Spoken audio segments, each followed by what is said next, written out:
Hello दोस्तों, कैसे आप सभी लोग। आशा करता हूँ, उम्मीद करता हूँ अच्छे होंगे, स्वस्थ होंगे, मस्त होंगे और अपने पढ़ाई को लगातार अच्छे से कर रहे होंगे। और ये भी उम्मीद करता हूँ कि जो डेली का होमवर्क को आपको दिया जाता है, चाहे वह स्कूल का हो, चाहे वह कोचिंग का हो, चाहे वह मेरे द्वारा हो, उसको आप बाखूबी अच्छे से कर रहे होंगे। तो आज की जो हमारी क्लास है, क्लास वही है, क्लास 10th। चैप्टर नंबर है हमारा कौन सा, 4th स्टार्ट हो चुका था। चैप्टर का नाम है द्विघात समीकरण यानी क्वाड्रेटिक इक्वेशन। तो आज ये है हमारा क्या, पार्ट नंबर 2। आज के ही वीडियो में कोशिश यही रहेगी कि एक्सरसाइज 4.1 क्या हो जाए, पूरा ख़त्म हो जाए और आज ही के वीडियो में क्या कर दूं, एक्सरसाइज 4.2 को स्टार्ट कर दूं। तो चलिए सारे बच्चे पेन कॉपी लेकर बैठे और जैसा कि मैं डेली कहता हूं कि आप अपनी बुक्स को अपने सामने ओपन करके रखें ताकि आपको ये पता चले कि क्वेश्चन क्या कह रहा है और कैसे इक्वेशन बनाई जा रही है, कैसे चीज़ें सॉल्व की जा रही हैं। क्योंकि जो थ्योरेटिकल होता है, जो लैंग्वेज वाले क्वेश्चन होते हैं, वो मैं लिखता नहीं हूँ, उसको केवल बोलता हूँ और क्या करता हूँ, समझाने के बाद डायरेक्ट मैं बोर्ड पे आपको क्या करता हूँ, बता देता हूँ। तो आप उसको देखेंगे, समझेंगे और मेरी भाषा को सुनेंगे और उसी के हिसाब से क्वेश्चन को आप सॉल्व करेंगे। चलिए स्टार्ट करते हैं एक्सरसाइज 4.1 बिना किसी टेंशन के, बिना किसी फिक्र के। चलो स्टार्ट करते हैं एक्सरसाइज 4.1 का। क्वेश्चन नंबर हो गया था 1 का 8th पार्ट, यानी क्वेश्चन नंबर 1 के जितने भी हमारे पार्ट्स थे क्या हो गए थे, सब सॉल्व हो गए थे। आज हम बात करेंगे क्वेश्चन नंबर 2 की। तो चलिए क्वेश्चन नंबर 2 को हम लोग क्या करते हैं, समझते हैं। तो ध्यान से, अच्छे से मन लगाकर सुनना। चलो देखो क्वेश्चन नंबर 2 कह रहा है क्या, हमारा कह रहा है represent the following situations in the form of quadratic equation. इसकी हिंदी क्या है, कह रहा है कि जो दिया गया नीचे हमारा क्या है, कथन है, यानी जो मतलब नीचे जो हमारा क्या है लिखा गया है, उसको आप द्विघात समीकरण के रूप में लिखना है। सबसे सिंपल भाषा में बोलूँ तो ax² plus bx plus c is equal to 0, इसके फॉर्म में क्या करना है, मुझे लिखना है, यानी लैंग्वेज फॉर्म में है, इसे मैथमेटिकल इक्वेशन के फॉर्म में क्या करना है, मुझको शो करना है। क्वेश्चन नंबर बच्चों यहाँ पर है 2 का फर्स्ट पार्ट, कह क्या रहा है, सुनो। The area of rectangular plot. मैं डायग्राम बना के आपको क्या करूँगा, समझाऊँगा। सबसे पहले देखो एक रेक्टेंगुलर एरिया है बच्चों, यहाँ पर एक रेक्टेंगुलर क्या है, एरिया है। रेक्टेंगुलर, रेक्टेंगल का मतलब होता है आयत और रेक्टेंगुलर का मतलब होता है कि एक आयताकार क्या है, क्षेत्रफल है, कोई क्षेत्र है। तो यहाँ पर देखो नाम दे दिया मैंने क्या बच्चों, ए बी, और नाम दे दिया क्या यहाँ पर, सी और डी। ये मैंने क्या कर दिया, यहाँ पर नाम दे दिया। कुछ ध्यान से समझना। अगर मैं थोड़ी देर के लिए ये मान लूँ कि ये इसकी लंबाई हमारी कितनी है, यहाँ पर x है, इसकी लंबाई हमारी यहाँ पर कितनी है, x है, और इसकी जो ऊंचाई है बच्चों वो हमारी कितनी है, यहाँ पर y है। ये मैंने मान लिया। और ये जो हमारा हम आपको बता रहे हैं, ये जो आप ये पोर्शन आप देख रहे हो ना, ये वाला जो पोर्शन आप देख रहे हो, ये हमारा पोर्शन जो होता है बच्चों, ये क्या होता है, एरिया।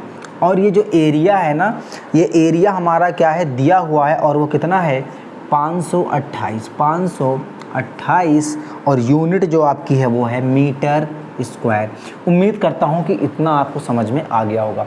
तो सबसे पहले यहाँ पर लिखेंगे क्या, गिवन क्या दिया है आपका, area of rectangle, area of rectangle, area of rectangular field, या ऐसे लिख लो रेक्टेंगुलर फील्ड कितना दिया है बताओ, ये दिया है बच्चों 5 to 8 मीटर स्क्वायर। इतना आपको समझ में आया होगा, उम्मीद करता हूँ मैं। फिर कह रहा है क्या, the length of the plot is 1 more than twice इज ब्रेथ। देखो जो ब्रेथ है, ब्रेथ का मतलब यहाँ पर आप समझ सकते हो ऊंचाई भी दिया हुआ, यानी ये वाली ऊंचाई चौड़ाई जो आप समझ पाओ उसको समझ लो। ऐसे देखो यहाँ पर क्वेश्चन क्या कर रहा है, जैसे मैंने यहाँ पर y और x सेलेक्ट कर लिया है, अगर क्वेश्चन के अकॉर्डिंग चलेंगे बच्चों तो यहाँ पर इसको मिटा दो। मुझे समझाया था मैंने आपको। अब इसी डायग्राम में मैं ओरिजिनल जो यहाँ पर बताया गया है, ओरिजिनल रिप्रेजेंटेशन आपको देता हूँ। सुनो, कह रहा है कि the length of the plot is more than twice its breath. अगर हमें इसकी चौड़ाई या ऊंचाई पता नहीं होगी, ब्रेथ पता नहीं होगी, तो हम कैसे बता देंगे लंबाई क्या है। अगर हम यहाँ पर बच्चों मान लें कि जो इसकी ऊंचाई या चौड़ाई या इसकी जो ब्रेथ है वो कितनी है, x मीटर है, क्या मान लिया इसको, x मीटर है, तो ये अब तो इसकी लंबाई क्या होगी, कह रहा है ट्वाइस, कह रहा है is one the length of the plot is one more than twice its breadth. Breadth का क्या है बच्चों, ट्वाइस है, यानी दोगुना है, और उसमें क्या है, एक ज़्यादा है।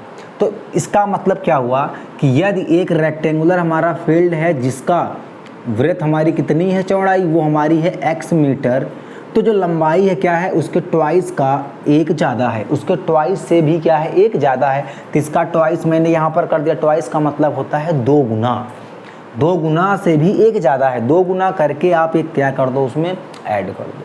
तो यहाँ पर आप सबसे पहले क्या लिखोगे, let the breadth of rectangular field कितना मान लिया बच्चों, x। तो यहाँ पर आपकी जो लेंथ होगी ना, यहाँ पर जो आपकी क्या होगी, लेंथ होगी, वो कितनी आएगी बताओ बच्चों, जो लेंथ होगी वो आ जाएगी 2x, और यहाँ पर कितना, प्लस का 1। ये डायग्राम आपको समझ में आया होगा, ऐसा मैं उम्मीद करता हूँ, और 100% आपसे सहमत हूँ कि आपको समझ में आया होगा। अब देखो, इतना अगर आपको समझ में आया है तो आपको एक बात और समझ में आई होगी क्या। अब देखो यहाँ पर दो चीज़ देखो, अगर आपसे पेरीमीटर कहता, पेरीमीटर अगर आपसे बच्चों कहता, पेरीमीटर का मतलब होता है क्या, परिमाप। पेरीमीटर का मतलब क्या होता है, परिमाप। परिमाप कहता तो क्या होता है 2L प्लस कितना B। लेकिन यहाँ से आपकी बात क्या की गई है बच्चों, एरिया की। एरिया का मतलब होता है क्षेत्रफल की। क्षेत्रफल जो होता है वो हमारा कितना होता है, L इंटू कितना B, यानी लंबाई गुणे चौड़ाई या लंबाई गुणे ऊंचाई, L इंटू B मान लिया। अब इसी के अकॉर्डिंग हम लोग चलें, अगर इसी के अकॉर्डिंग चलेंगे तो यहाँ पर अगर देखें तो ये हमारा कितना है 528। L अगर हम देखें तो कितना है प्यारे बच्चों, 2x प्लस कितना 2x। यहाँ पर सही से लिख दे इसको, डायग्राम जिसे समझ में आया होगा तो वो बच्चा अच्छे से क्वेश्चन को क्या कर लेगा, आसानी से सॉल्व कर लेगा। देखो ये हमारा लंबाई कितनी है 2x प्लस का 1 है, और जो हमारी ऊंचाई है, जो ब्रेथ है हमारी, वो कितनी है प्यारे लाडलो, x है। यहाँ पर अगर देखें तो 528 इज इक्वल टू, इसका मल्टीप्लाई इससे करेंगे तो आ जाएगा 2x स्क्वायर प्लस x का मल्टीप्लाई 1 से करेंगे तो कितना आ जाएगा, x आ जाएगा। अगर हम यही देखें इधर अगर हम कर लें 0 तो यहाँ पर 2x स्क्वायर प्लस का x, और ये 500 जो 28 है उसको हम अगर इस तरफ ले आएंगे तो साइन चेंज हो जाएगा, 500 कितना 28। या आप ऐसे भी लिख सकते हो, यहाँ से 0 आप हटा दो, सीधे आप 0 कहाँ लगा दो, यहाँ पर। और मुझसे क्वेश्चन में यही कहा गया है कि क्वाड्रेटिक के इक्वेशन के फॉर्म में हमको क्या करना है, इसको बताना है। तो प्यारे बच्चों यहाँ पर ax square plus bx plus c, इसी के फॉर्म में हमें क्या करना था, बताना था। तो यही हमारा क्या हो जाएगा प्यारे लाडलो, आंसर हो जाएगा। उम्मीद कर रहा हूँ ऐसा कि आपको 100% क्या हुआ होगा, समझ में आया होगा। ठीक है, अब हम देखो ये क्वेश्चन मेरा हो गया, मैं एक बार हट जाता हूँ, ये हो गया मेरा। अब यहाँ पर अगर देखें तो एक क्वेश्चन हमारा क्या है, क्वेश्चन नंबर 2। देखो अब ये हो गया, जब ये हमारा हो गया तो यहाँ पर हम बात करेंगे किसकी, क्वेश्चन नंबर 2 की। देखो यानी क्वेश्चन नंबर 2 के सेकंड पार्ट की करेंगे। तो यहाँ पर अगर आप ध्यान से देखो तो जो सेकंड वाला क्वेश्चन है प्यारे लाडलो मेरा, वो क्या कह रहा है, देखो इस पे वो कह रहा है कि the product of two consecutive number, यानी यहाँ पर सबसे पहले तो आप लेट कर लो, यहाँ पर क्या लेट कॉन्सेक्यूटिव नंबर। यहाँ पर देखो यानी क्या कह रहा है, यहाँ पर जो लगातार संख्या होती है जो हम लोग लेट करते हैं, वहाँ पर तो हम लोग क्या लेट करते हैं, यहाँ पर जैसे मान लो अगर एक ले लिया मैंने x, दूसरा हो जाएगा x प्लस 1, तीसरा हो जाएगा x प्लस 2, चौथा हो जाएगा x प्लस 3, और ये x प्लस 5, ऐसे क्या होता है, ये बढ़ता जाता है। ठीक है, यानी बढ़ता हुआ क्रम होता है, एक तरह से बोल दो। तो यहाँ पर सबसे पहले आपको क्या लिखना है, मैं क्वेश्चन को पढ़ता हूँ। यहाँ पर क्वेश्चन पहले पढ़ता हूँ मैं। The product of two consecutive positive integer is 306, बस यही बताना है। और फिर कह रहा है we need to find the integers, यहाँ पर लिखा है लेट कॉन्सेक्यूटिव नंबर, कौन से, लेट कॉन्सेक्यूटिव नंबर। मान लो यहाँ पर क्या मान लिया, x एंड x प्लस क्या 1। 2 बोला है तो 2 हमने क्या कर लिया बच्चों यहाँ पर लेट कर लिया। 3 बोला होता तो x, x + 1, x + 2। हम ऐसा भी लिख सकते थे यहाँ पर कि x - 1 फिर x, या फिर लिख सकते थे x - 2, x - 1 फिर x, x + 1। ये जितने नंबर बोलते हैं ना, ये सारे नंबर हमारे क्या हैं, कॉन्सेक्यूटिव नंबर हमारे क्या हैं, ये होते हैं। अब देखो यहाँ पर क्या कह रहा है, द प्रोडक्ट ऑफ, इनका प्रोडक्ट करो। इनका प्रोडक्ट मैंने किया, यहाँ पर एक चीज़ मैं लिख दे रहा हूँ, इतना ही करना था। यहाँ पर लिखेंगे क्या, अकॉर्डिंग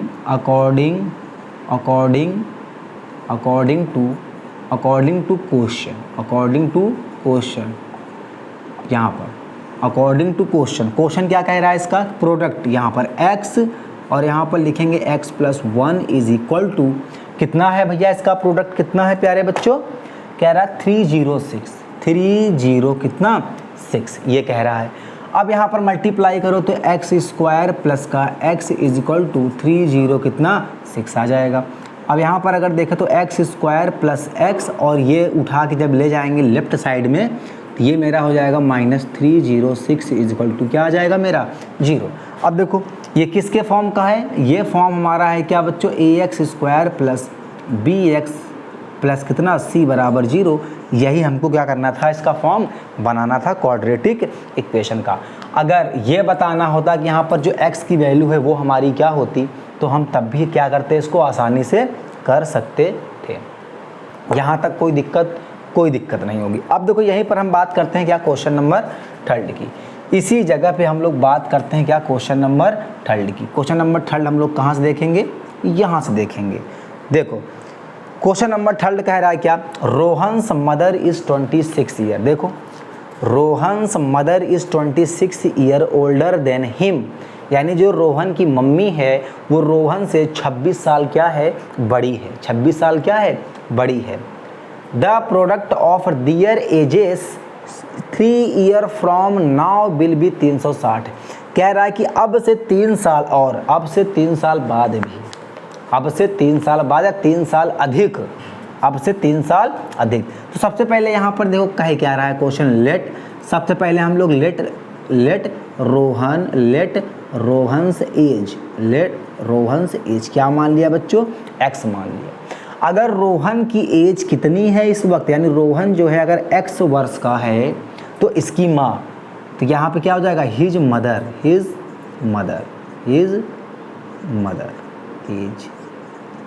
या सीधे लिख दो क्या, मदर्स एज,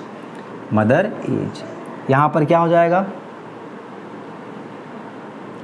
1 मिनट, दिख रहा होगा ना। यहाँ पर क्या होगा, देखो लिखा है क्या, प्रोडक्ट रोहन्स मदर इज़ 26, यानी यहाँ पर रोहन्स मदर होगा, सीधे या हिज मदर जो मर्जी हो यहाँ पर, तो सीधे लिख दो, सीधे डायरेक्ट क्या, मदर्स एज। यहाँ पर मम्मी कितने साल की होंगी बताओ बच्चों, x से कितना, 26 साल ज़्यादा। क्या कह रहा है प्रश्न में, क्या कह रहा है बताओ, प्रश्न कह रहा है कि जो रोहन अभी जितने साल का है उसकी जो मम्मी हैं वो रोहन से कितने साल की हैं, कितने साल बड़ी हैं, 26 साल ज़्यादा हैं। अगर रोहन यहाँ पे अगर मान लो रोहन की एज 5 साल है तो जो उसकी मम्मी होगी तो मम्मी उसकी हो जाएंगी क्या, 5 + 26 जुड़ जाएगा उसमें। अगर रोहन आज 1 साल का है तो उसकी मम्मी कितना होंगी, तो 26 इस पर जोड़ दो तो उसकी मम्मी क्या हो जाएंगी, 27 साल की हो जाएंगी। ऐसे कह रहा है वो, ये कह रहा है वो, ठीक है। तो यहाँ पर आप इतना क्या हो गया, समझ गए होंगे, इतना आप समझ गए होंगे। फिर क्या कह रहा है, ये कह रहा है कि 3 year from now will B 60 year. कह रहा है कि 3 साल और, क्या बोल रहा है क्वेश्चन में, 3 साल और, 3 साल और मतलब यहाँ पर जोड़ दो अभी से लेके 3 साल तक। तो जो रोहन्स होंगी, अगर देखो अब 3 साल अगर जोड़ेंगे तो जो रोहन होगा 3 साल बाद की अगर बात करें, 3 साल और अगर ज़्यादा करें तो अगर रोहन x साल का है, देखो 3 साल बाद की, यहाँ पर क्या लिख देंगे, 3 year after 3 year Rohan's age कितना हो जाएगा बताओ, x + 3। मैंने आपको बताया था अगर प्रेजेंट एज किसी की x है, 3 साल पहले की पूछेगा तो x - 3, 3 साल बाद पूछ रहा है तो क्या हो जाएगा, x + 3। यानी पहले पूछता है तो माइनस, बाद पूछता है तो क्या होता है, जुड़ जाता है। ये हमारा हो गया। अगर रोहन हो गया मेरा कितना x + 3 साल का, तो इसकी मम्मी क्या हो जाएंगी, तब इसकी मदर क्या हो जाएंगी, बताओ, मदर्स एज क्या हो जाएगा, x + 26 प्लस कितना 3, इसमें भी जुड़ जाएगा। मान लो कि एक परिवार में 3 लोग हैं, मान लो एक की एज है x, दूसरे की एज है x + 1, तीसरे की एज है x + कितना 2। अब देखो, अब 3 साल पहले की बात करेंगे तो देखो बच्चों, 3 साल पहले की बात करेंगे तो तीनों लोगों में क्या होगा, 3 साल कम होगा ना, यानी यहाँ x - 3, यहाँ देखेंगे तो x + 1 - 3, यहाँ देखेंगे तो x + 2 माइनस कितना हो जाएगा 3, और 3 साल बाद की बात करेंगे तो x + 3, x + 1 + 3 और x + 2 प्लस कितना 3। यानी कहने का मतलब जो बोलेगा वो सभी के साथ होगा, ऐसा नहीं है, ठीक। ऐसा नहीं है कि आज से 2 साल बाद मेरी एज कितनी होगी, इसका मतलब जो इस दुनिया में जितने लोग हैं तो 2 साल बाद क्या होगा, उनमें भी क्या होगा, 2 साल का इंक्रीमेंट होगा, ठीक है। आप समझ में आ गया होगा। तो यहाँ पर देखो, तो जो इसके मम्मी की एज है वो कितनी हो जाएगी, x + 26। फिर देखो क्या कह रहा है ये, इतना कहने के बाद कह रहा है कि the product of their ages 3 year, 3 साल वाला लेंगे। 3 साल वाला रोहन की एज कितनी है बताओ, x + 3 और इनटू प्रोडक्ट का मतलब कितना होता है, मल्टीप्लाई, और इसकी मम्मी की एज कितनी है, x + यहाँ पर 3 है तो इसको जोड़ दो, x + कितना आएगा 29, और कह रहा है जो इनके एज का प्रोडक्ट है वो कितना है बच्चों, 360, कितना है 360, 360 इतना है। तो ये हमारा क्या हो गया, इक्वेशन यहाँ पर बन गई है। अब देखो, ये जब इक्वेशन यहाँ पर बन गई है तो यहाँ पर अगर आप चाहो तो लिखोगे क्या, according to question, according to क्या, क्वेश्चन, यानी प्रश्नानुसार, प्रश्न के अनुसार, जैसा कि प्रश्न में क्या है पूछा गया है। यहाँ पर देखो मल्टीप्लाई करेंगे तो कितना आएगा, x² प्लस फिर x का करेंगे 29 से तो यहाँ पर आएगा 29x, फिर यहाँ पर लेंगे प्लस 3 का x से करेंगे तो 3x प्लस, और 3 का 29 से करेंगे तो 9 तरीक होता है 27, और 3 दूनी 6 2 कितना होता है 8। गलत तो नहीं कर रहा हूँ क्या, चलो बाद में देखते हैं। 87, 29 में 3 का मल्टीप्लाई करेंगे तो कितना आएगा, 87 आएगा, बराबर अगर देखें यहाँ पर तो कितना है 360। अब यहाँ पर देखो तो क्या आएगा, x² प्लस 29 और 3 हो गया मेरे बच्चे कितना 32, यानी 32x प्लस यहाँ पर लिखो 87, यहाँ पर आएगा 360, इधर ले आएंगे तो, और इधर हमें क्या चाहिए 0। यहाँ पर अगर आप देखो तो x² प्लस कितना आ गया 32x, अब यहाँ पर जो साइन होगा माइनस का होगा। अब यहाँ पर देखो 360 लिखो और यहाँ पर 87 लिखो, 10 में से 7 गया 3 बचेगा, 15 में से 8 गया तो 8 7 कितना होता है 15, और यहाँ पर कितना बचेगा 273, यहाँ पर आएगा कितना 273, और यहाँ पर कितना आ जाएगा 0 आ जाएगा, कितना आएगा बच्चों 0 आएगा। तो इसका मतलब क्या हुआ, देखो यहाँ पर हो गया मेरा क्या ax² plus bx plus c = 0, इसी के फॉर्म का चाहिए था, और यही हमारा बच्चों क्या हो जाएगा, आंसर हो जाएगा। उम्मीद करता हूँ कि ये भी क्वेश्चन आपको अच्छे से समझ में आया होगा। अगर कहीं आपको डाउट लग रहा है तो आप क्या करना, वीडियो के 1 से 2 बार में क्या कर लेना, उसको आराम से देख लेना, और कॉपी पे जहाँ 1-2 बार आपने प्रैक्टिस किया तहाँ क्या हो जाएगा, सब कुछ क्या हो जाएगा आपका क्लियर हो जाएगा। क्योंकि ऐसे केसेस तो हमेशा होते हैं, जैसे हम ही हैं तो क्या हमको 100% मैथ थोड़ी आती है।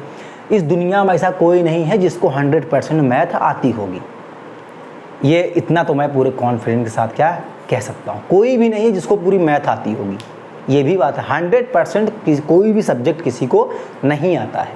तो चलिए अब हम बात करते हैं इसके क्वेश्चन नंबर 2 के लास्ट पार्ट की। ये है क्वेश्चन जानदार। इस वाली एक्सरसाइज में अगर कोई क्वेश्चन है बढ़िया, है तो बढ़िया सभी, लेकिन इन चारों में से अगर कंपेयर करें तो चारों में से सबसे अच्छा जो हमारा क्वेश्चन है वो हमारा है कौन सा, क्वेश्चन नंबर 4 ये वाला। क्योंकि इसमें जो है ऐसा क्वेश्चन है ये कि इसको बनाना थोड़ा सा क्या हो जाता है, मुश्किल हो जाता है। जैसे क्वेश्चन कह रहा है कि अ train travels a distance of 480 kilometres at a uniform speed, यानी लगातार क्या हो रही है, एक ट्रेन जो है 480 किलोमीटर क्या हो रही है, चलना है उसको, लेकिन हमको ये नहीं पता कि उसकी स्पीड कितनी है, उसकी स्पीड हमें नहीं पता है कितनी है। तो इसमें क्या करना है, सबसे पहले आपको क्या करना है, एक क्वेश्चन को पहले मैं पढ़ देता हूँ। A train travels a distance of 480 80 kilometres at uniformly speed, speed नहीं पता कितनी है, if the speed had been 8 kilometre less, यानी जो पहले स्पीड उसकी रही होगी उसमें से अब दोबारा क्या हो रही है 8 किलोमीटर पर आवर क्या है कम हो गई है speed, then it would have taken 3 hour more than cover the same distance, यानी जो पहले डिस्टेंस वो चली थी ट्रेन और वही डिस्टेंस क्या है अब भी उसको चलना है, लेकिन पहले वाले किलोमीटर जो पहली वाली उसकी स्पीड थी उसमें से क्या हो गई 8 किलोमीटर पर आवर क्या हो गई कम हो गई है, लेकिन उसका जो डिस्टेंस है वो उतना ही चलेगी। सेम का मतलब होता है जो पहले डिस्टेंस चल चुकी है वही डिस्टेंस वो अब भी चलेगी, ठीक है। लेकिन जो पहले वाला उसका समय निकल के आया होगा और जो दोबारा वाला समय आएगा उनमें कह रहा है कितना जो है इसका बीच का जो अंतर है, समय का जो अंतर है वो कितना है 3 घंटे का है। तो देखो हमको तो ये नहीं पता कि पहले की हमारी स्पीड क्या थी, तो सबसे पहले क्या कर लेंगे लेट, यहाँ पर बच्चों लिखेंगे क्या लेट यूनिफॉर्मली स्पीड कितनी होगी यूनिफॉर्मली, या ऐसे आप सीधे लिख दो लेट ट्रेन स्पीड कितनी है बताओ, लेट ट्रेन स्पीड कितनी मान लें यहाँ पर x किलोमीटर पर क्या मान लिया बच्चों आवर, तो यहाँ पर जो डिस्टेंस आपकी रही होगी डिस्टेंस जो होगी वो कितना बताया गया है 480 किलोमीटर। अच्छा आपने एक चीज़ मैं बुक को रख देता हूँ और आपको समझाने की कोशिश करता हूँ। आपको पता होगा बच्चों आपने साइंस में पढ़ा होगा, क्या पढ़ा है यहाँ पर पढ़ा है आपने चाल बराबर दूरी बटे कितना, चाल बराबर दूरी बटे क्या समय, चाल बराबर दूरी बटे क्या पढ़ा है समय। चाल को बच्चों बोलते हैं क्या स्पीड इज इक्वल टू दूरी को बोलते हैं बच्चों क्या डिस्टेंस, और जो हमारा समय है उसको बोलते हैं बच्चों क्या टाइम। ये हो गया ठीक है, ये आपने फार्मूला क्या होगा पढ़ा होगा। अगर यहाँ से हम लोग समय निकाले तो यानी समय यानी टी बराबर टी को उधर भेज दिया, दूरी जहाँ थी वहीं रह गई और समय की जगह हम लोग क्या रख दें चाल को, यानी क्या ले लिया मैंने यहाँ पर चाल को मैंने यहाँ पर बच्चों ले लिया, मान लो स्पीड को क्या ले लिया एस ले लिया, तो फार्मूला ये निकल के आता है, तो घबराओ मत। मैं यहाँ पे लिख देता हूँ क्या कि चाल बराबर क्या होता है दूरी बटे क्या समय, चाल बराबर दूरी बटे क्या होता है समय, यानी s इज इक्वल टू दूरी यानी d अपॉन समय यानी कितना ले लेते हैं t। यहाँ से अगर आप देखोगे बच्चों, यहाँ से अगर आप देखोगे तो जो समय आएगा ना समय यानी t इज इक्वल टू क्या आ जाएगा d अपॉन कितना s, ये आ जाएगा मेरा। इसके अभी तो मैंने कुछ नहीं किया, केवल आपको सिखा रहा हूँ कि किस फार्मूले से ये काम आपका होगा, ठीक है। अब देखो चाल यानी क्या होता है स्पीड, लिख दूँ लिखा नहीं हूँ, चाल का मतलब होता है बच्चों कितना स्पीड, और जो हमारा दूरी है उसको बोलते हैं क्या डिस्टेंस, और जो टाइम है उसको समय है उसको बोलते हैं क्या टाइम। अब यहाँ से अगर देखेंगे जो है यहाँ से अगर देखें तो जो हमारा t है यानी t1 ले लें पहले के लिए, t1 ले लें तो डिस्टेंस हमारा कितना है प्यारे बच्चों 480, और जो हमारी स्पीड है वो हमारी कितनी है x है, तो ये मेरा क्या हो गया टाइम हमारा आ गया, इसकी कितने किस में आता है आवर में। जैसे यहाँ पर ये आ गया तो इसको हम लोग ऐसे करें और ऐसे बॉक्स बना के क्या कर दें यहाँ पर एक क्वेश्चन नंबर फर्स्ट। बहुत प्यारा क्वेश्चन है और जितना प्यारा क्वेश्चन है उतनी ही मेहनत से उतने ही प्यार से क्या कर रहा हूँ आपको समझाने का प्रयास कर रहा हूँ। यहाँ पर देखो जैसे ये आ गया, अब यहाँ पर दूसरी कंडीशन देखेंगे तो जो T2 है मेरा, तो यहाँ पर क्या है देखो यहाँ पर सीधे क्वेश्चन में मेंशन कर दिया है, क्या क्वेश्चन में सीधे बोला है कि स्पीड जो है वो क्या है मेरी कांस्टेंट है, सेम है जो पहले थी, तो स्पीड में यही रहेगा।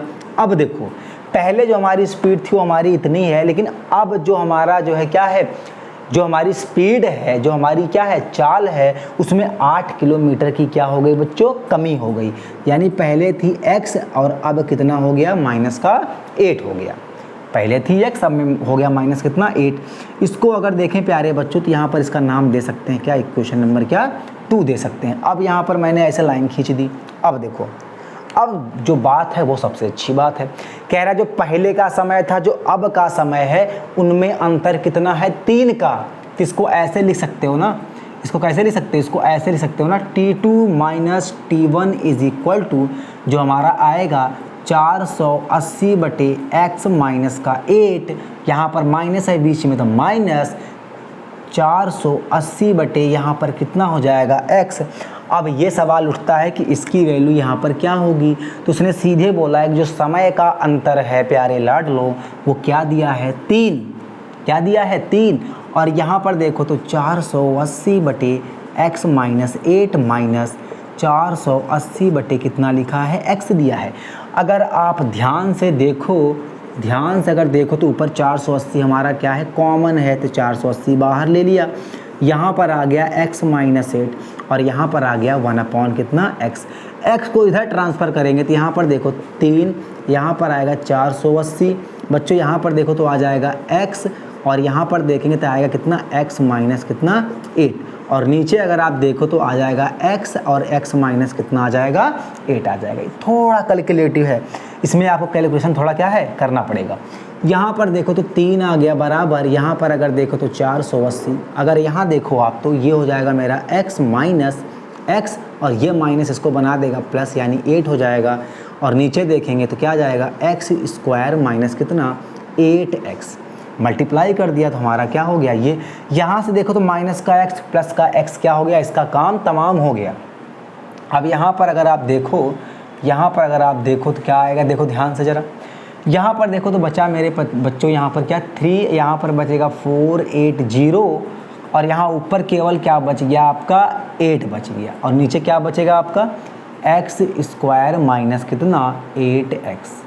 देखो यहाँ पर इसको पूरा उधर भेज देंगे तो क्या हो जाएगा, देखो यहाँ से मैं अब आपको डायरेक्ट यहाँ बताता हूँ, ये हो जाएगा मेरा 3x स्क्वायर माइनस 8 में 3 का मल्टीप्लाई करेंगे तो आ जाएगा 24x इज इक्वल टू, यहाँ पर देखो तो 480 और यहाँ पर मल्टीप्लाई कितना बचा हमारा 8, यहाँ तक सही है। यहाँ पर अगर देखो तो 3x स्क्वायर, यहाँ पर माइनस का आ जाएगा 24x और यहाँ पर अगर आप देखोगे, यहाँ पर अगर आप 3 से क्या ये कटेगा, देख लें 3 एकम 3, देखो एक काम करते हैं, एक काम करता हूँ बच्चे, बहुत प्यारा काम करूँगा यहाँ पे। यहाँ पर देखो तो 3 क्या है आपका कॉमन है, केवल 3 कॉमन ले लो, यहाँ पर बचेगा x स्क्वायर माइनस जब इसको 3 लिया तो यहाँ पर बच गया 8x, यहाँ पर क्या है 480 और मल्टीप्लाई बाई कितना 8, 3 से ये पूरा क्या हो गया मेरा कट जाएगा, देखो 3 एकम 3 बचा 1 तो 6 3 का 18 यानी 160 गया, तो यहाँ पर जो आया x स्क्वायर माइनस का 8x। अब यहाँ पर देखेंगे तो इज इक्वल टू 160 में अगर 8 का मल्टीप्लाई करेंगे तो कितना आएगा 8 छंग 48 यानी 8 और 8 एकम 8 4 12 यानी कितना आ जाएगा 1280, 16 8 128 आपको। अब यहाँ पर देखो x स्क्वायर माइनस का 8x और यहाँ पर जब इसको उधर ले जाएंगे तो यहाँ आ जाएगा 1280 बराबर कितना 0 और आपको केवल यही करना था, यही बनाना ही था क्योंकि ax square plus bx plus c बराबर 0। बच्चों यही क्या है आपका आंसर है। इस प्रश्न में भी हमें उम्मीद करता हूँ आपको कि 101% आपको समझ में आया होगा और ऐसा कोई पॉइंट नहीं जो हमने क्या हो समझाया ना हो।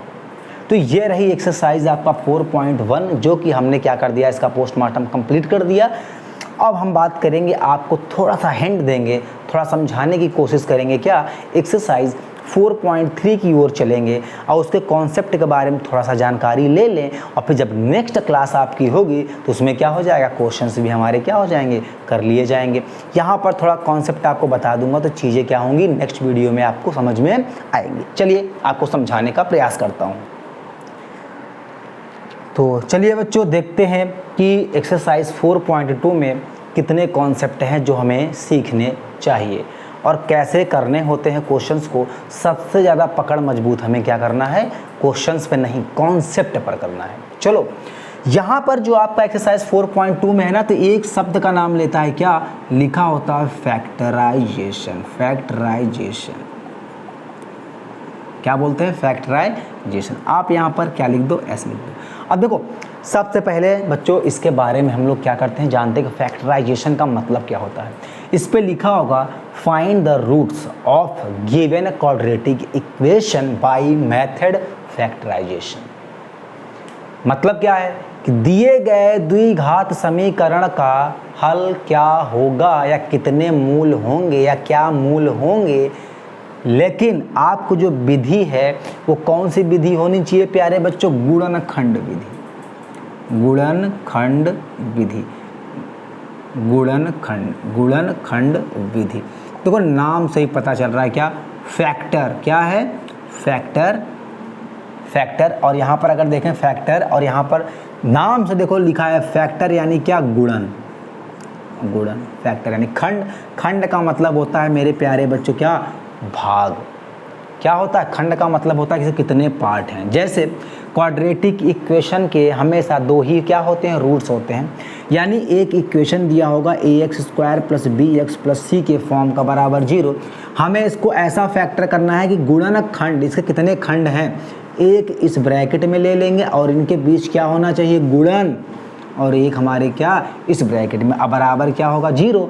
यानी एक इससे रूट निकल के आएगा, एक रूट हमारा क्या होगा इससे निकल के आएगा। तो बताना कि जो क्वाड्रेटिक इक्वेशन होती है इसकी मैक्सिमम मिनिमम पावर भी 2 होती है, इसके रूट्स और मूल जो होते हैं ये भी हमारे कितने होंगे, 2 ही होंगे। तो कैसे, एक क्वेश्चन के माध्यम से क्या करते हैं इसको समझते हैं। लेकिन यहाँ पर देख लो, जैसे सबसे पहले ध्यान देना कि जो एक्स स्क्वायर का कोफिशिएंट होगा और कांस्टेंट होगा, इनका मल्टीप्लाई करना है। क्या करना है, इनका मल्टीप्लाई। मान लो इनका मल्टीप्लाई करने पे कितना आ गया, 15। मान लो ये सी है, इस ए सी को हमने क्या मान लिया, 15। और जो एक्स का कोफिशिएंट है ना, वो फिर यहाँ पर लिख देना एक्स का कोफिशिएंट। इसका मतलब है कि एक्स का कोफिशिएंट मान लो यहाँ पर क्या है, 8 है। क्या है बच्चों, 8 है। मान लिया कि जो एक्स का कोफिशिएंट यानी बी है, 8 है यहाँ पर। अब हमें करना क्या होता है, यहाँ पर देखो बोल दिया मैंने, यानी ए और सी इसका मल्टीप्लाई कर लेना। ठीक, अब देखो इसका मतलब है 2 नंबर ऐसे लो, जैसे मान लो 5 ले लिया और 3 ले लिया, 5 तिहाई कितना होता है 15, 5 3 15। और इसी नंबर को चाहे आप जोड़ो चाहे आप घटा दो तो कितना आना चाहिए, 8 आना चाहिए।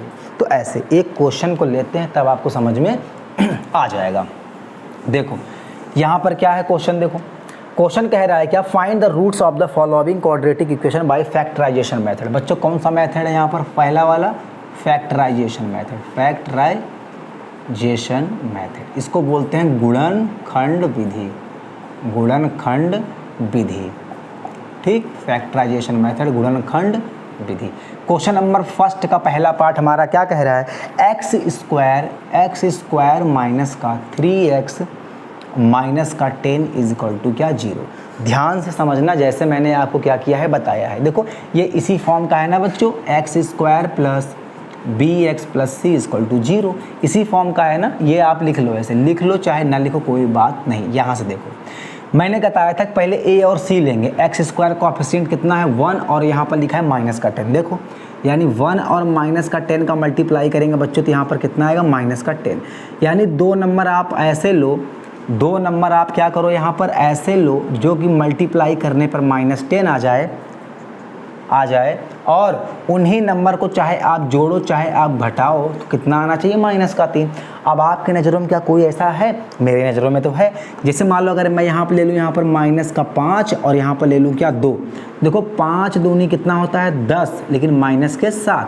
और यहीं पर अगर लिख दूँ -5 और लिख दूँ +2 तो बच्चों कितना होता है -3।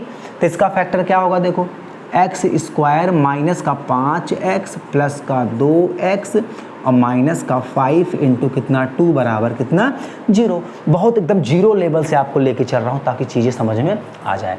यहाँ पर अगर आप देखो तो क्या पहले भी, अब उस दूसरा स्टेप क्या है कि कॉमन लेना होता है, कॉमन।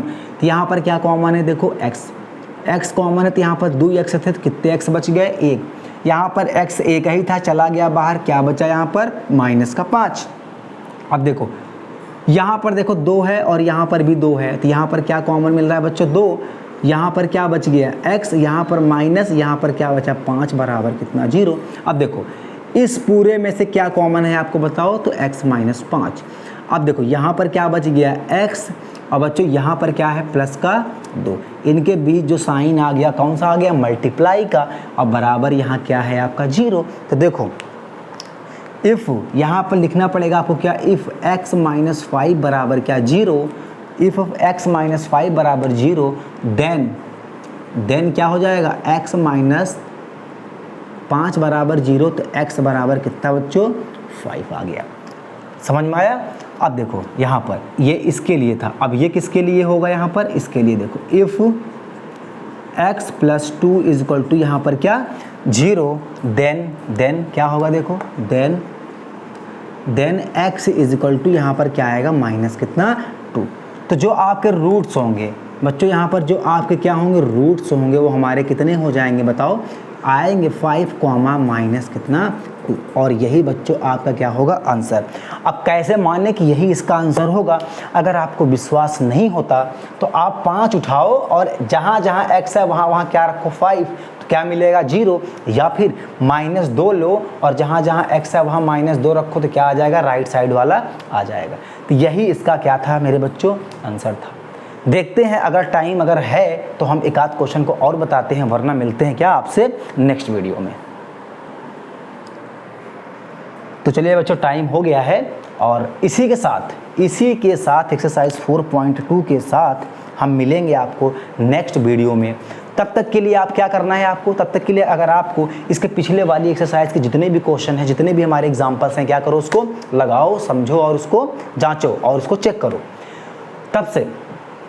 तब तक जब तक कि आपको क्या हो जाए अच्छे से समझ में चीज़ें ना आ जाए। जब आप समझो कि परफेक्ट हो चुके हो, कोई भी क्वेश्चन मिलेगा हम कर लेंगे, तब आप क्या करना आगे वाले एक्सरसाइज में आगे वाले चैप्टर में बढ़ जाना। तो चलिए वीडियो को लाइक करना ना भूलें और अपने दोस्तों अपने बहन भाई तक क्या करें इसको शेयर करें, और जिन्होंने अभी तक चैनल को सब्सक्राइब नहीं किया है तो ऐसे ही प्यारा सा कंटेंट पाने के लिए फ्री कॉस्ट ऑफ फ्री, यानी केवल आपको फ्री में पढ़ने के लिए, मुफ्त में पढ़ने के लिए आपको पूरी मैथ की तैयारी करना है अगर, तो इसके लिए आप केवल एक काम करना होगा, एक फीस देनी होगी, क्या कि आप चैनल को क्या कर दें सब्सक्राइब कर दें। चलिए मिलते हैं नेक्स्ट वीडियो में, तब तक के लिए क्या जय हिंद जय भारत।